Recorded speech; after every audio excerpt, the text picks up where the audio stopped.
did have our class full of fourth graders had some tough questions for me about how NDOT determines its primary and secondary snow routes. I want to thank our Bellshire Elementary School team led by Dr. Donald Black for hosting us today. It takes a lot of work to operate our schools each day. Just walk by the cafeteria. We know how much goes on in terms of transportation, food preparation, and certainly the work of learning in the classroom, but the work that they are doing here in Metro schools across the county is laying the foundation for our future and our future leaders. And then I think you all might have gotten to at least say hi to Melissa Spradlin, who's standing by the door back there. Is now helping to inspire generations of young readers in Nashville. And today, one of the most exciting things is that every student here at Bellshire will get to go home with 2 books that they pick out. Few things are as fun as reading with children and witnessing how it unlocks learning and enables them to find their own voice. We are still in our household 13 years later reading to both of our girls every night. I was lucky to grow up in a home where reading was encouraged, and it has led me to have a lifelong appreciation for the wisdom you can find in a great story.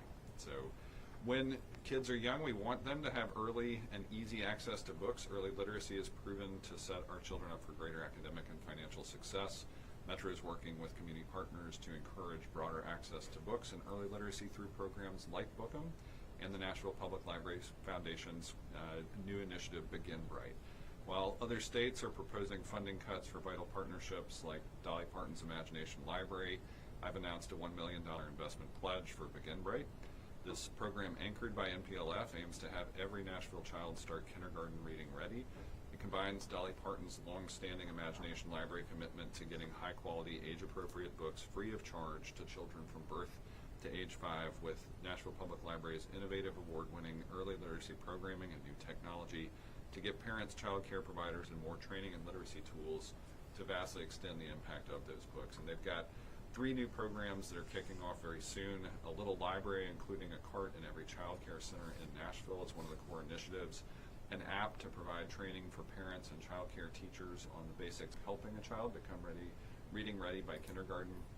And finally, Vanderbilt's Prenatal to 3 Center is doing a 4-year study on the model to review its performance, but what has gone into it already has shown that it is predicted to be very successful. The carts, books, and app will be rolling into child care centers this August. Begin Bright is going to start with 30 child care centers and then add about 50 each month for the next several months. So a lot of people have given money to make it happen. Dolly is donating the books for the 400 child care centers for the first 4 years, and $4.5 million on top of that, which stacks on the $1 million that we're committing from Metro. And then in addition to that, last week the Frist Foundation awarded a $5 million grant to support the work of the recently established Nashville Early Education Coalition. More about that and signing up to be a coalition champion at nasheec.org. So lots happening in the space of early literacy, and that access to early learning is fueling progress by Metro school students, showing continued improvement in their reading skills.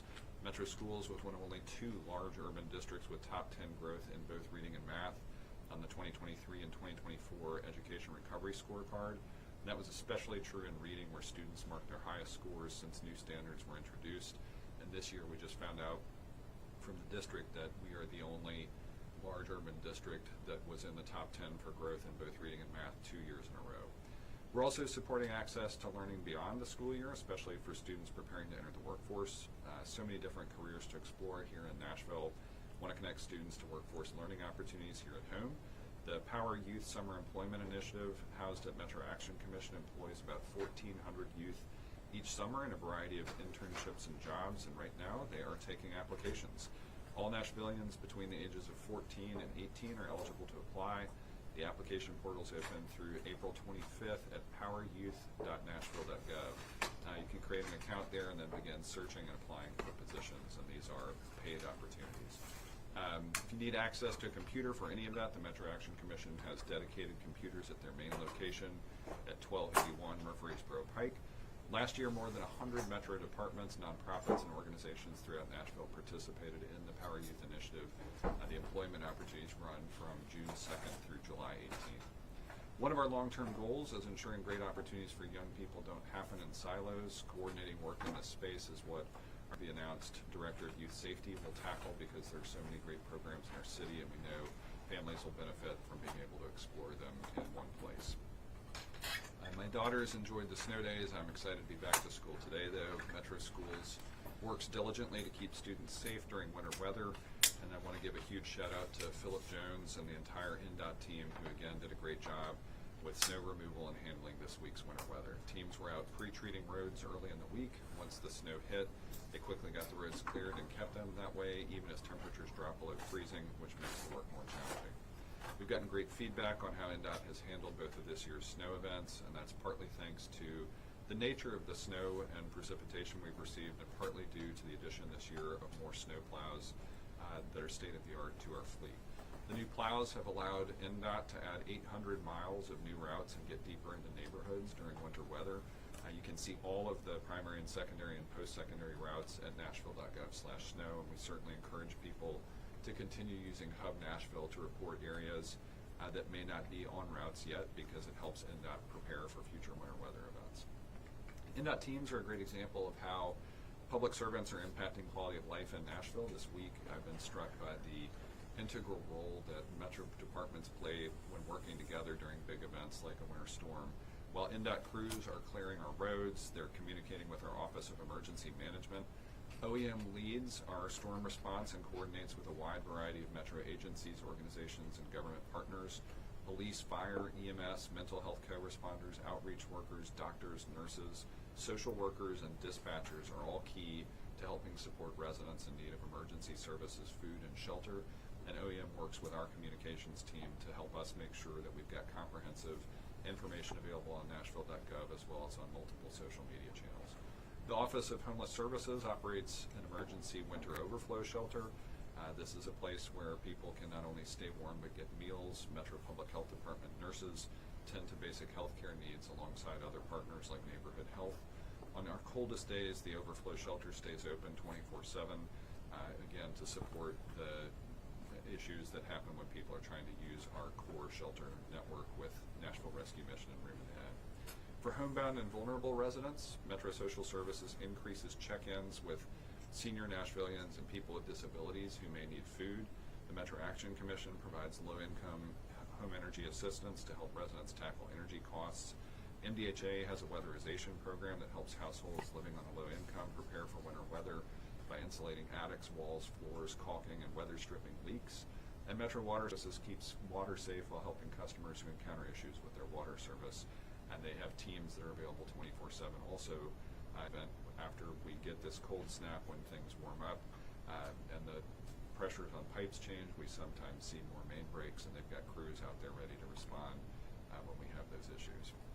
It's just a snapshot into many ways that Metro as a local government serves this community every day, and it's why government workers, our public service workforce, matter. Their work keeps us safe, sheltered, informed, supported, connected, educated, healthy, and so much more. And it extends to other branches of government as well. Our federal and state partners help us stay ahead of the storm with weather predictions from the National Weather Service. FEMA and TEMA help us recover from disasters. Federal workers protect us from fraud. They help keep food, air, water, air travel, and other things safe. Keep it in mind when we hear about indiscriminate cuts to federal workforce. The cuts impact our ability to do our job serving Nashvillians. It runs counter to our shared goal of ensuring residents can count on us working in real time on issues or even anticipating issues before they arise. I have the privilege of seeing the impact of our public servants in our community every day. Their work helps us uphold our commitment to give Nashvillians the level of service they deserve. Strong federal programs aligned with local priorities help keep us prepared and ultimately help us lower costs for everyone. This isn't government waste, it's responsible public investment that helps us build a Nashville for Nashvillians and makes it easier for all of us to stay. Finally, I wanted to note that we're starting to see some of the first operational improvements from Choose How You Move. WeGo is announcing today the first round of post-referendum service enhancements coming this summer. With the dedicated funding from Choose How You Move, WeGo is making routes more convenient and accessible, increasing frequency and improving weekend options around the county. Before Choose How You Move, the funding for these service enhancements would have competed with all other needs during the regular operating budget process, and now, with our long-range goals in mind, we can make transportation work for more Nashvillians specifically because of dedicated funding. WeGo will host an open public comment period from March 12th through April 3rd, so riders can review proposed changes and submit feedback. For more detailed information on the changes, visit the customer information window at the Elizabeth Duff Transit Center at WeGo Central, or go to wegotransit.com. And I'm happy to take questions. Or read a book. You mentioned the possibility of water main breaks. What plans are in place to address aging infrastructure as well as reducing the risk of future breaks? Yeah, we get regular briefings from Scott Potter, our Director of Metro Water Services, and they strategically are looking to do pipe upgrades. I mean, we have decades-old pipes in some cases with different materials, and they're always trying to strategically do neighborhood-wide stormwater projects where they can. There's been a significant project underway in East Nashville for several months. And then when they see a break, they're always going to go in and try to upgrade the actual infrastructure into the ground. Part of the Second Avenue rebuild project has meant they have actually begun fully separating the sewer process there. So they use the rebuild process to significantly upgrade infrastructure in the downtown area. So it's the kind of thing where they can't tackle the entire city in 1 year, but they are trying where they get opportunities, where there is a rebuild like Second Avenue, or where there's major redevelopment, or in scenarios like main breaks where they can make upgrades. They're always trying to do that strategically. Would you say that they are fully staffed, in preparation for this possibility of there being some water main breaks? They have assured us that they've got teams that are ready to get out and respond, so we have not heard of any staffing issues with Metro Water. It's hard for them to anticipate where breaks might occur, but they are ready with rapid response when they do. What is the latest with the TPAC development on the East Bank, if there is any updates on that? I don't really have any updates. I've communicated directly to TPAC and to some of their board members as well as state legislators. I guess maybe that's the one big update, is that the governor's budget that he just released includes the final amount of expected state funding, which brings them, I think, to a total of $500 million, which I think is very exciting that we will see that come into a world-class performing arts center in Nashville. We've still got a home waiting for the East Bank if that's where they want to be, and that's our expectation, is we'll continue talking when they're ready. Mayor, Fusus still seems to be a little bit controversial. There's a lot of community groups kind of still voicing their concerns on social media. What would you say to some of these people who maybe still look at the plan and say, I don't want this? Yeah, I think one of the things that we're focused on is making sure that we try to separate abstract fears from the things that the program actually even enables. And similarly, we're trying to help people understand that Fusus and license plate readers are actually different technologies. And I think Metro Council right now is in the middle of a discussion about some potential guardrails. We've worked with council members to have policies in place that reduce a lot of the risks and concerns that we've heard about, but we're following these conversations very carefully. I think still, if you are thinking about both a public safety and personal safety scenario for Nashvillians, the benefits from a public safety standpoint, we had a recent incident at Opry Mills where if a technology like Fusus is available, then our Metro Nashville Police Department can much more easily determine whether there is an active shooter in a scenario like that. I think similarly, from a resolution of particularly violent crimes and hate crimes and scenarios where we know that detectives within MMPD may have to go try to find how they would even get footage from a local business that already has cameras installed, the ability to see that in near real time at the Community Safety Center, especially when it's only derived from a request for service. All of these are common sense public safety advantages, and so my hope is that we'll continue to have a good faith conversation, that as people elevate fears and concerns, they'll recognize when we're also responding to those fears and concerns with policy. But I still think Fusus is a good idea for the city, and I hope Metro Council will eventually reauthorize it for MMPD.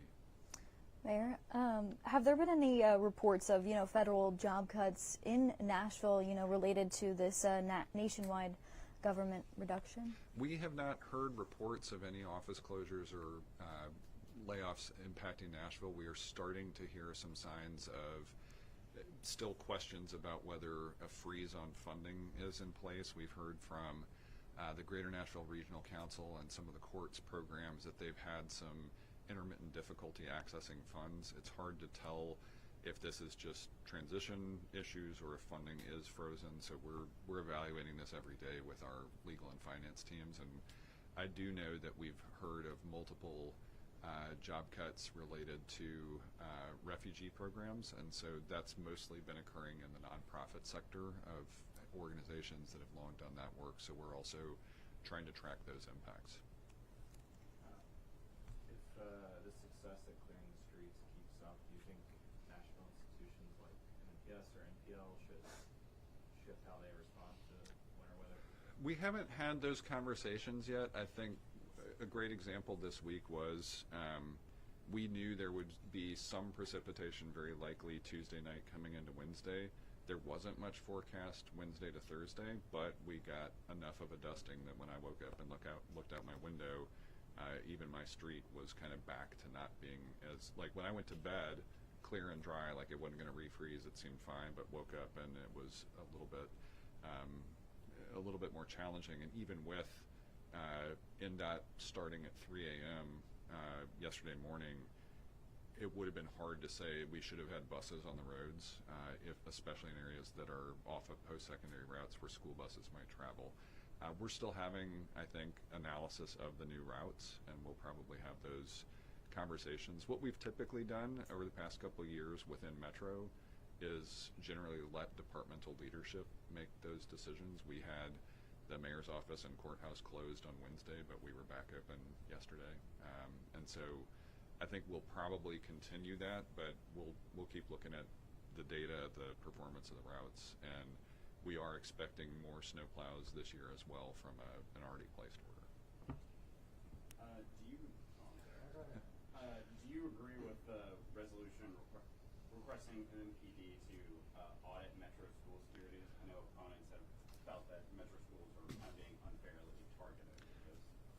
I guess that seems to be a conversation that is happening in council. I haven't paid a ton of attention to the details, but from our vantage point, Metro Nashville Police Department, Metro schools have been fairly aligned on everything from school resource officers to technology deployment. So this was not something that I was actually concerned about. It's not clear to me how necessary the resolution is because we weren't seeing any obstacles to those two organizations working together. So currently right now, Nashville is a finalist for the Special Olympics. I think it's us against Cleveland last I checked. And then we also put in a bid for the WNBA. Yeah, Cleveland again, unfortunately. Cleveland also did too. So just what's your thoughts and what's your confidence level in us winning the bids?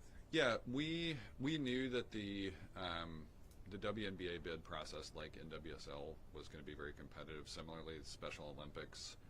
These are competitive bids, but I think what we're hearing from everybody who works on attracting major events, where the Titans are with the NFL and looking at a Super Bowl, where the CVC is and our own ECD team are in evaluating these sports opportunities, we believe Nashville is not only a great sports market, but an overall great event destination.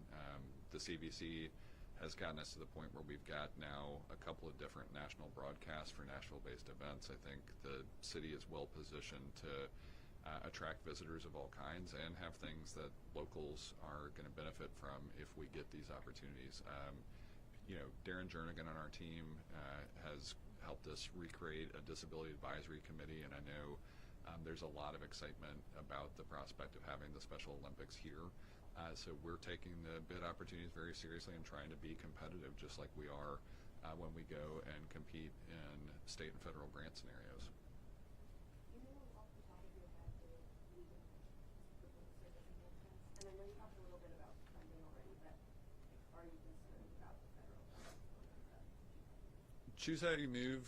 Like, this is one of the best advantages of having a local dedicated funding source. I think it, like this other question about competition, the dedicated funding will make us more competitive for any state and federal infrastructure programs and service delivery programs. So the good news, though, is because we have a local funding source, that's where Steve Bland, CEO of WeGo, knows he can, with confidence, announce service changes this summer that are specifically enabled by the existing revenue streams. And so we've got his CFO working very closely with our finance department on the Metro side, and I think he's excited to be able to expand frequency. I did look at a list. I didn't memorize it, like which routes, but it is a lot of, it's trying to get us, it's a step in that direction of, 24-hour and better frequency in the overall service network for traditional bus service.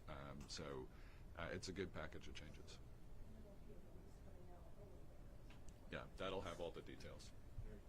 You're still working on appointing members to the Right. advisory board? Yep. What's the status of that? We expect to be able to announce pretty soon after Metro Council. We try, just like we did with the East Bank Development Authority, to make sure we have a sense of who they're nominating so we don't wind up with duplicates and reach out to the same person twice for two different reasons. But they've gotten their nominations in, and we're looking at that, and we've got 9 appointments that we'll probably make over the next few weeks. And then this executive director, or program manager, whatever that job title is? Yeah, Chief Program Officer for that. Is that still being? Yeah, we're down to a handful of finalists, and we're in the process of interviews now. What's the status of the director for the youth crime prevention? We got flooded with applications for it, so we had more than 150 applications come in. We're reviewing those now and also hope to be in interviews because we'd like to get that position filled while we're still in this fiscal year. We want to have the role up and running so we can start to take advantage of the funding that was in this year's budget. Can you touch on historical zoning bill that's passing through? And I know early on when everybody was asking you what you've been watching at the state level, I know they're kind of, on background, I know that they're kind of sitting on a bill waiting to see what we Yeah. do. So can you expand a little bit on that and maybe what your thoughts are? Yeah. So we know Councilmember Benedict has filed a bill. We know there are 2 bills that Darren Jernigan and our legislative team are tracking at the state. We suspected last year that there would be a bill filed, and we kind of said, hey, let's wait and see if we can do some work locally. My primary interest here is in preserving as much of our local regulatory authority as we can. We don't think that preemption is a good strategy either for Nashville or for communities across the state.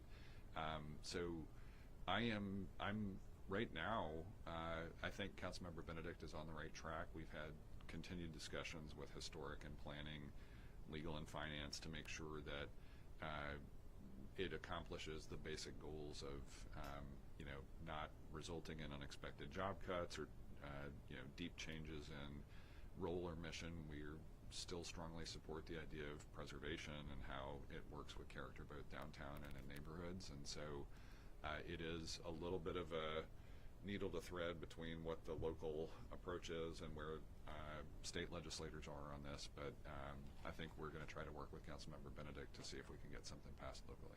Do you think that it might move more towards, I see some of the complaints is really the residential versus the tourist district? Yeah. It seems like the state level bill is obviously hyper-focused on the business and tourist district. Yep. Do you think that that might be something that there might be a compromise on a local level that could be achieved? We've had early conversations with people, in fact, with commissioners of both the Metro Historical Commission and Historic Zoning Commission, some of the organizations that focus on this, like Preservation Society of Nashville. That has been a key point of interest. I think some of it is about, I think some of the state concerns that are related primarily to the entertainment district may be more about where the regulatory authority is housed than, hey, downtown or not. And I think it would be a little challenging. So you probably know we have a few different kinds of overlays that are there. There's historic preservation zoning overlays. There's neighborhood conservation zoning overlays. Those tend to be the biggest tools used by MHCC, and we've never in the history of Nashville seen an overlay removed after it's been established, and I don't think we want to set that precedent. We looked at, could you have this have a different regulatory approach in the TDZ, for instance, or just in the 3 contiguous HPZOs downtown.